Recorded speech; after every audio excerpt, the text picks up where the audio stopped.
মাদারীপুর সদর উপজেলা মডেল মসজিদ ও সাংস্কৃতিক কেন্দ্রের নির্মাণ কাজ শেষ হওয়ার কথা ছিল 1 বছরে, তবে 5.5 বছরেও পেরিয়ে গেলেও তা শেষ হয়নি। এদিকে শুধুমাত্র পাইলিং করেই 1.25 কোটি টাকার বেশি বিল নিয়ে লাপাত্তা ঠিকাদারি প্রতিষ্ঠান।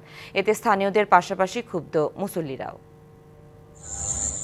ঝোপঝাড় আর কাশবনে ছেয়ে আছে প্রকল্প এলাকা, কোথাও আবার পানি জমে সৃষ্টি হয়েছে জলাবদ্ধতা। অথচ এখানেই হবার কথা ছিল মডেল মসজিদ ও সাংস্কৃতিক কেন্দ্র।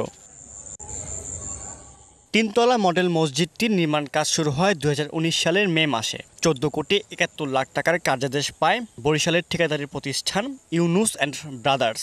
1 বছরের মধ্যে কাজ শেষ হওয়ার কথা থাকলেও 2021 সাল পর্যন্ত হয় কেবল পাইলিং। পরে স্থান পরিবর্তনের কারণে বন্ধ হয়ে যায় কাজ।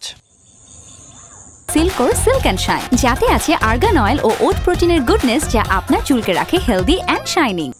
কাজ বন্ধ হয়ে গেলেও জেলার গণপূর্ত অধিদপ্তরের সাবেক নির্বাহী প্রকৌশলী কামরুল ইসলামের যোগসাজশে 100 কোটিরও বেশি টাকা তুলে লাপাত্তা ঠিকাদারি প্রতিষ্ঠান, এমন অভিযোগ স্থানীয়দের। 3-4 বছর আগে এইটা শুরু হয়েছে, এখনো শেষ হয় নাই। এর মাঝখানে বিলও নিয়ে গেছে তারা। কত টাকা বিল নিছে না নিছে এটা উপজেলা ইঞ্জিনিয়ারও জানে, পিডব্লিউ জানে। 4 বছর গ্রহণে গেটের সামনে পাশে কর্ম করিয়া মসজিদটা করে নাই, টালিবাড়ি করিয়া ওইখানে কিছু পাইলেনে খুঁড়িও বানাই রাখছে।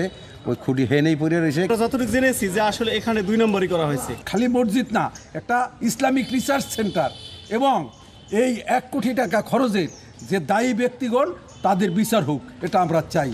শিগগিরই নতুন ঠিকাদার নিয়োগ দিয়ে নির্মাণ কাজ শেষ করার কথা জানায় গণপূর্ত অধিদপ্তর। নতুন করে টেন্ডার আহ্বানের এখন প্রক্রিয়াধীন আছে।